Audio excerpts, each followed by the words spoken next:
Je vous salue, vous qui aimez l'histoire.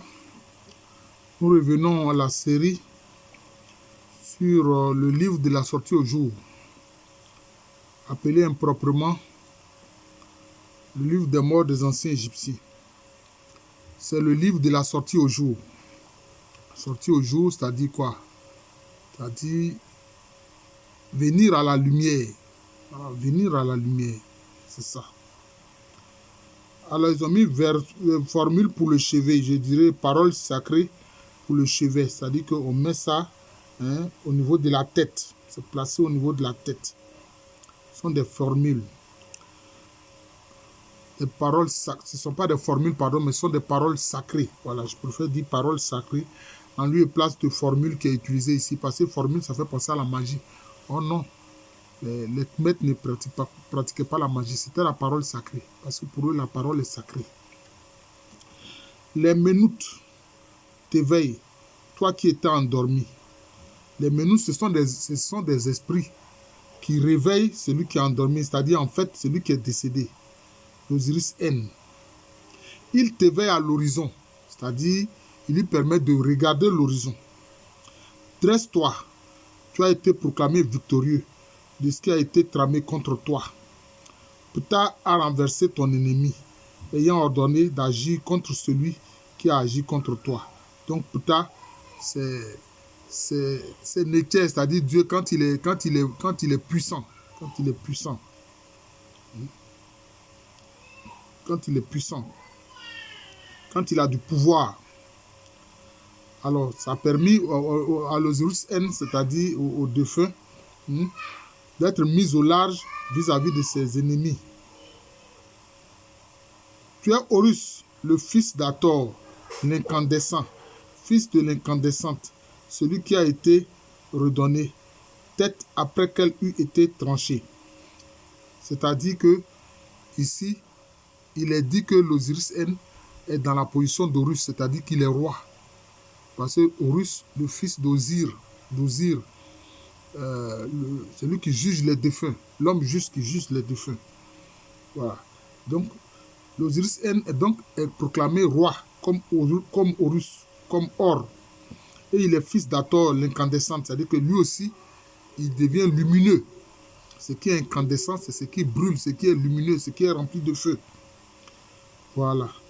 Alors, on dit qu'il a été redonné, celui qui a été redonné, sa tête après qu'elle ait été tranchée. En fait, les défunts dont les têtes sont tranchées, ce sont ceux qui ont été condamnés.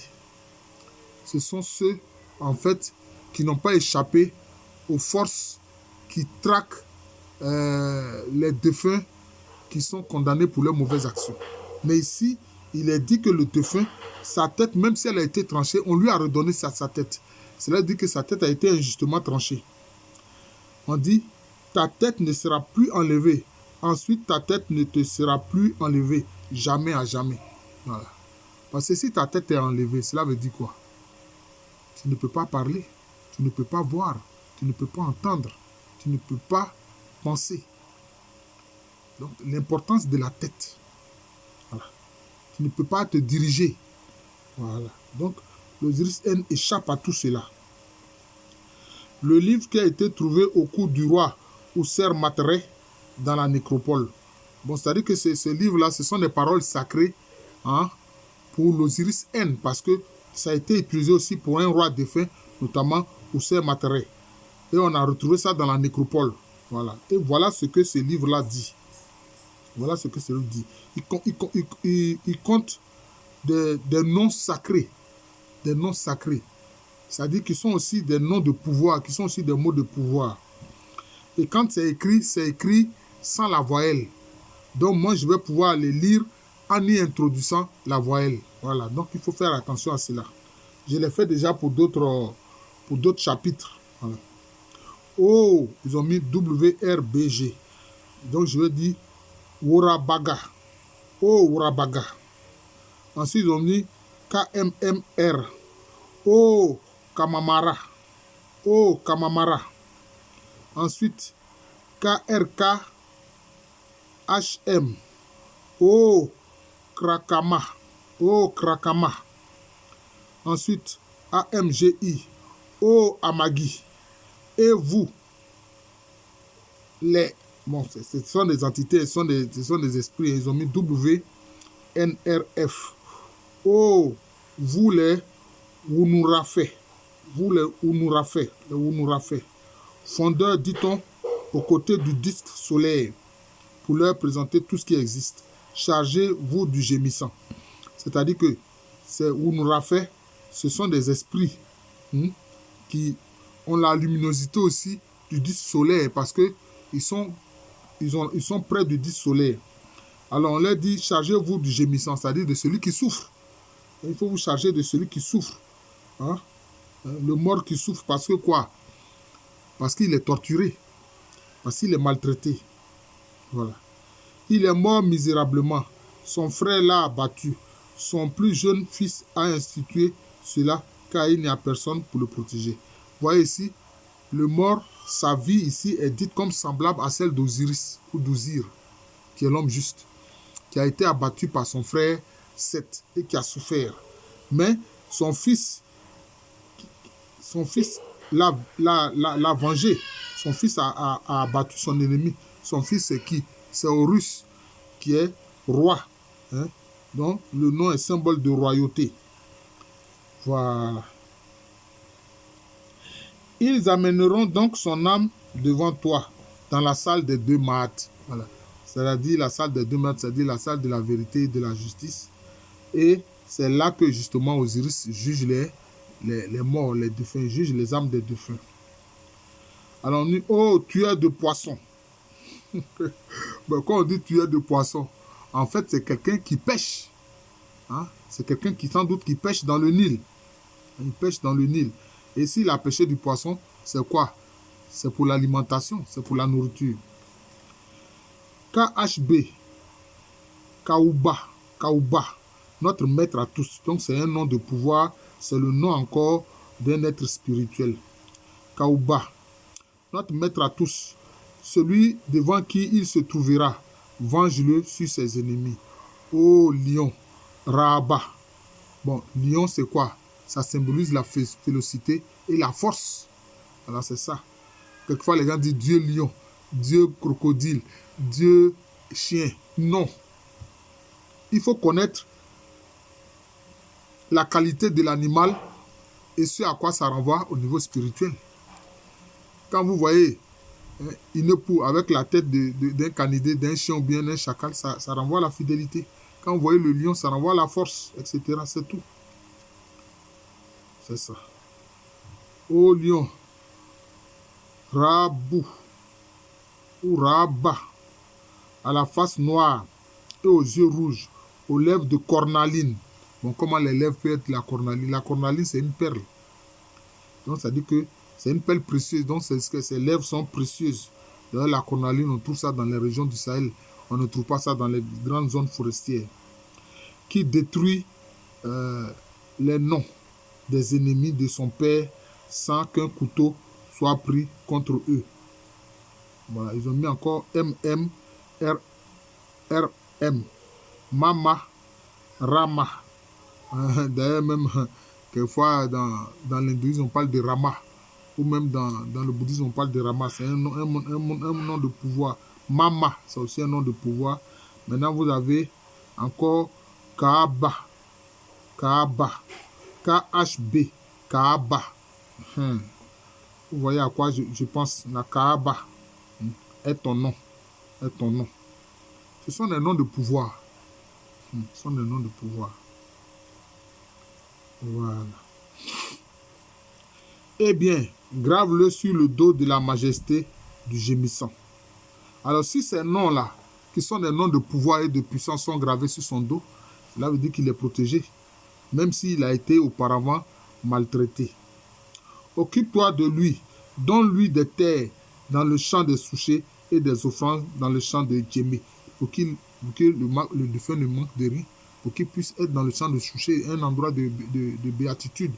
Voilà, pour qu'il puisse aussi avoir de quoi offrir, donner des offrandes dans le champ de Djémé. Bon, ici, Djémé, ils ont mis en note infrapaginale nom désignant l'ensemble de la nécropole de Thèbes et toute la rive gauche du Nil à Thèbes. Bon, donc ce sont des zones où sans doute l'agriculture était pratiquée et très florissante. Voilà. Donne-lui la force de faire que les âmes soient favorables, comme ta majesté, selon ton désir. Bon, la force que les âmes soient favorables, donc c'est ça. Que les âmes soient bénéficient de la bienveillance des esprits bienheureux. Soit favorable, voilà, c'est ça. Fait qu'il aille partout où il veut, dans toutes les formes qu'il désire. Cela veut dire quoi? Si il peut aller partout, c'est qu'il est libre et prendre les formes qu'il veut. C'est qu'il a une puissance de régénération. Il a une puissance de régénération. Voilà, c'est tout. Donc c'est ça. Pouvoir parler partout, c'est important pour nos ancêtres maîtres. Parce que ça montre qu'on est libre. Parce que quand on ne peut pas aller où on veut, c'est comme si on est en enfer. On est en prison. Voilà. Donc, fait qu'il aille partout où il veut, dans toutes les formes qu'il veut. Maintenant encore, on prononce les mêmes mots de pouvoir. Oh Mama, oh Rama, oh Kaaba. Notre maître à tous, qui nous offre la vie, qui nous offre le souffle à tous, regarde les Shaubtis, les esclaves hommes et femmes. Bon, là ici, ce sont des noms de Nétché, ce sont des noms de Nétché, ce sont des noms d'attributs de Nétché. Mama, Rama, Kaaba. Voilà. Maintenant, les Shabouati, ouais, c'est les Shawabtis, ce sont des entités qui peuvent travailler pour le défunt, qui travaillent pour le défunt, qui sont au service des défunts. On utilise ici le terme d'esclave, mais en fait, ce sont des entités qui travaillent pour le défunt. Pour que le champ, la parcelle de terre dont bénéficie le défunt dans le champ des souchés, ces Shaboutis-là puissent mettre ça en valeur. Voilà. C'étaient tous ses esclaves quand il était sur terre. C'est lui qui les a achetés. Fait qu'il les commande au moment voulu. Fait qu'il travaille à sa place à quelques moments qu'on se souvienne de lui. Tu es leur témoin. Donc c'est ça. Ces entités-là, ces Shawabtis, vont travailler pour lui dans l'au-delà. Voilà. Travailler pour lui dans l'au-delà. Tu es leur témoin. Ce qui est bon est devant toi. Mama, Rama, Kaaba. Tout ce que tu désires, puisses-tu le faire. Ta majesté, gémissant, son livre a été lu devant toi. Alors, comme ce livre a été lu, donc il bénéficie des bienfaits de ce livre-là qui a des mots de pouvoir, des mots de puissance de la divinité. Et ainsi, tout comme le roi Ousser Matre en a bénéficié, que c'était dans la nécropole, maintenant l'Osiris N aussi peut profiter de ces mots de pouvoir pour que lui aussi il soit dans la félicité. Alors je vous remercie, je suis le professeur Alou Kwame René. Comme je l'ai dit, le livre de la sortie au jour, c'est symbolique. Voilà, donc je l'interprète. Je ne dis pas que ce que j'ai dit là est vrai à 100%. Non. Mais je l'interprète. Voilà. J'enseigne à l'université Félix Houphouët-Boigny, une université qui est à Abidjan, c'est à Cocody, c'est en Côte d'Ivoire, un pays situé en Afrique de l'Ouest.